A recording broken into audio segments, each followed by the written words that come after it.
Oleh karena itu, saya kasih satu amalan. InsyaAllah mudah-mudahan bermanfaat.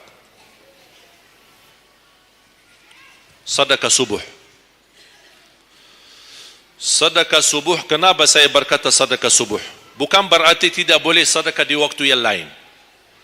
Semua sedekah boleh di setiap waktu dan setiap saat, hari Jumat maupun selain hari Jumat. Tapi sedekah subuh itu termasuk sedekah yang terbaik. Kenapa? Bukan kata saya, tapi kata Rasulullah sallallahu alaihi wasallam. Setiap waktu subuh Allah turunkan malaikat, tugasnya mendoakan orang yang bersedekah subuh hari. Allahumma a'ti munfiqan khalafa. Ya Allah, ganti yang lebih baik bagi orang yang infak di subuh hari. Ibu-ibu lagi halangan tidak salat, sebelum beraktivitas isi sedekah subuh. Anda tidak usah susah-susah mencari anak yatim dan orang miskin di subuh hari. Mulai hari ini masing-masing bikin kotak amal atau botol atau kaleng, simpan di rumah. Setiap habis salat subuh sebelum beraktivitas isi sedekahnya. Apalagi kalau sedekah itu disertai doa. Begitu anda sedekah, sebutkan hajatmu. Ya Allah, dengan berkah sedekah ini, ya Allah, saya ingin nikah. Mudahkan jodoh. Nikah lagi juga boleh doa, tidak apa-apa. Ada yang sedang melamar kerjaan, anda isi, wallahi dahsyat, amalan ini wallahi dahsyat, manfaatnya banyak untuk menyembuh penyakit, menabulkan hajat, memudahkan urusan. Dan tidak pernah saya sampaikan amalan ini, semua alhamdulillah berhasil mendapatkan hajatnya. Begitu anda isi, doa. Ya Allah, dengan berkah sedekah ini, mudahkan lamaran kerjaan saya. Ya Allah, dengan berkah sedekah ini, mohon titipkan pahalanya untuk kedua orang tua saya. Kalau ada yang merasa dirinya suka marah, suka emosi, ya Allah, dengan berkah sedekah ini, tenangkan hati dan jiwa saya, agar tidak emosi lagi. Ya Allah, dengan berkah sedekah ini, karuniai kepada aku anak penghafal Al-Quran. Bu, jemaah sekalian, saya berkeluarga 12 bersaudara, timnas. Dan kami memang sudah disusun satu lusin. 12 ini mempersiapkan, kalau timnas kita belum mampu membawa juara, insyaAllah kami sekeluarga siap mengganti timnas. Alhamdulillah, dari saudara saya 12 ini 10 penghafal Al-Quran. Tapi orang tua saya awam. Percaya enggak? Orang tua saya bukan ulama, bukan kiai, bukan ustaz. Ayah saya belajar kelas 3 SD. Ibu saya tidak pernah masuk sekolah sama sekali. Sampai usia 40 tahun masih buta huruf, tidak bisa baca Quran. Tapi Allah berikan karunia keturunan penghafal Al-Quran. Berkat apa? Salat mereka dan sedekah mereka, termasuk doa. Itu berjuangan mereka. Alhamdulillah, sekarang ayah saya, ibu saya penghafal Al-Quran, yang jadi gurunya anaknya sendiri. Sekarang di Indonesia saya bawa 5 adik saya dan ditugaskan menjadi imam tarawih. Saya bawa mereka pindah dari Arab kemari. Ada 5. Yang perempuan sudah dinikahkan sama orang Indonesia, orang Jakarta. Dan saya dorong adik saya yang perempuan untuk menghafalkan suaminya biar jadi penghafal Quran. Yang 4 laki-laki, ada yang 2 bawa istrinya masing-masing dari Arab, yang 2 lagi saya nikahkan di Indonesia sama orang Indonesia. Ada 1 sama orang Sunda, 1 sama orang Lombok. Jangan khawatir Bu, masih ada lagi.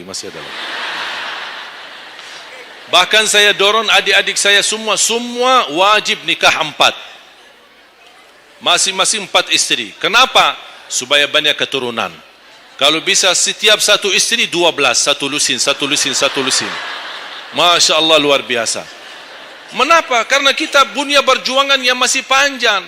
Cita-cita saya mencetak 1 juta penghafal Al-Quran di Indonesia. Ketika saya datangkan adik saya tugaskan sama mereka dan tegas. Kalau kalian datang hanya mau berhiburan, pulang. Kalian di sini untuk bersama-sama memperjuangkan untuk mencetak 1 juta penghafal Al-Quran. Dan alhamdulillah program ini sudah jalan. Dan kita terus memperjuangkan. Dan saya harap semua jamaah insyaAllah berkenan terlibat dalam program ini. Cita-cita saya, semua masjid se-Indonesia insyaAllah diimami imam penghafal Al-Quran 30 juz. Bahkan lebih hebat lagi cita-cita saya. InsyaAllah saya yakin akan terjadi. InsyaAllah di demikian hari, di waktu yang Allah insyaAllah tentukan, insyaAllah Presiden kita penghafal Al-Quran. Coba, ya Allah, rasanya enak. Langsung diumumkan di Masjid Istiqlal, khatib dan imam salat Idul Fitri, penghafal Al-Quran 30 juz, Presiden Republik Indonesia. Oh, mantap. Imam salat Idul Adha, Presiden kita. Salat Jumat, khatib dan imam, Presiden kita. Tidak perlu ganti imam. Sudah tidak perlu ganti imam, subhanallah. Luar biasa. Coba, saya kagumi ketika membaca dan melihat YouTube-nya Presiden Erdogan, Turki. Walaupun beliau bukan penghafal Al-Quran, tapi murattal bacaannya beliau, Masya Allah. Mana ada sekarang Presiden di dunia Islam sebagaimana bacaannya yang benar. Ini sudah saatnya, tapi bukan sekarang ya, nanti maksud saya, sabar dulu. Nanti jadi kacau nanti, semua, sabar dulu. InsyaAllah ada waktunya, insyaAllah. Mulai dari sekarang kita ayo bersama-sama mempersiapkan untuk kalau anda gagal menjadi penghafal Al-Quran, jangan gagal anakmu, cucumu, generasi yang ini semua. Kita melihat, saya bangga, kenapa saya semangat untuk mencetak 1 juta penghafal Al-Quran? Itu berkatnya acara Hafiz Indonesia. Nonton kan acara Hafiz Indonesia? Nangis ya? Alhamdulillah. Habis tisu kan? Tahu enggak salah satu karunia Allah untuk Indonesia? Ada teman saya berusaha punya TV di Arab. Beliau ingin membuka dan membuat acara Hafiz Indonesia versi Arab, tapi gagal. Kenapa? Karena tidak menemukan jumlah yang banyak penghafal Al-Quran di bawah usia 10 tahun. Hanya Indonesia saja. Malaysia kalah, Indonesia saja. Di bawah 10 tahun. Dan sayang sekali memang anda yang nonton acara Hafiz Indonesia, anda nonton acara yang sudah jadi. Tapi anda belum tahu apa yang kami berjuangkan di belakang layar. Sebelum acara Hafiz Indonesia, 4 bulan bekerja keras. Sambil tim turun ke lapangan, ke desa-desa, kampung-kampung, ke pulau-pulau untuk menumbulkan dan mendatangkan, menhadirkan para penghafal Al-Quran. Ketika dibawa di Jakarta, 2 bulan berturut-turut kami didik mereka. Yang awalnya pemalu, awalnya ada yang mohon maaf, kencing di celananya sendiri. Saking tidak berani, takut. Alhamdulillah sekarang menjadi mereka pemberani. Bahkan mereka berlumba-lumba azan subuh. Mereka berlumba-lumba membangunkan sesama saudaranya. Sama-sama tertib, makan. Kita menghadirkan doktor kesehatan. Kita menghadirkan doktor psikologi jiwa untuk menjaga perasaan mereka selama 2 bulan. Didampingi kadang-kadang ibu mereka, didampingi kadang-kadang ayah-ayah mereka. Dan semua rata-rata sepakat orang tua mereka, tidak pernah kami merasakan bangga memiliki anak sebagaimana kami melihat perjuangan di Hafiz Indonesia. Dan Alhamdulillah begitu selesai acara Hafiz Indonesia, kami tidak tinggalkan mereka. Kami terus kawal, kami terus pimpin. Dan Alhamdulillah mereka di kampung masing-masing sudah membangun rumah tahfiz. Ada yang membangun pesantren untuk mencetak dan melahirkan jumlah yang banyak penghafal Al-Quran. Dan ini perjuangan luar biasa. Tidak mudah. Berapa biaya yang dikeluarkan. Dan mohon maaf, belum ada sponsor yang bisa mensponsori kita dan membayar full untuk kita. Kita terus bekerja keras dan Alhamdulillah masih Allah hantarkan kepada kita orang yang dermawan, orang yang baik, yang berduli dengan dan mencintai Al-Quran. Allah anugerahkan.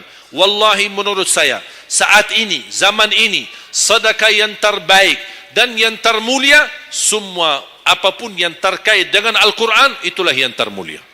Makanya boleh anda ketika anda bersedekah, jangan lupa disertai doa. Di antaranya anugerahkan ya Allah Indonesia menjadi negara Al-Quran. Tapi tolong fokus. Kalau anda isi sedekahnya, tolong disesuaikan. Jangan isi sedekahnya koin, tapi doanya sampai terbit matahari. Tidak ada malunya. Kata Allah, koin-koin aja sedekahnya, doanya dah habis-habis. Hajatnya panjang, lebar. Malu kita sama. Bukan Allah tidak bisa. Allah maha bisa menabulkan hajat. Tapi kita malu sama Allah.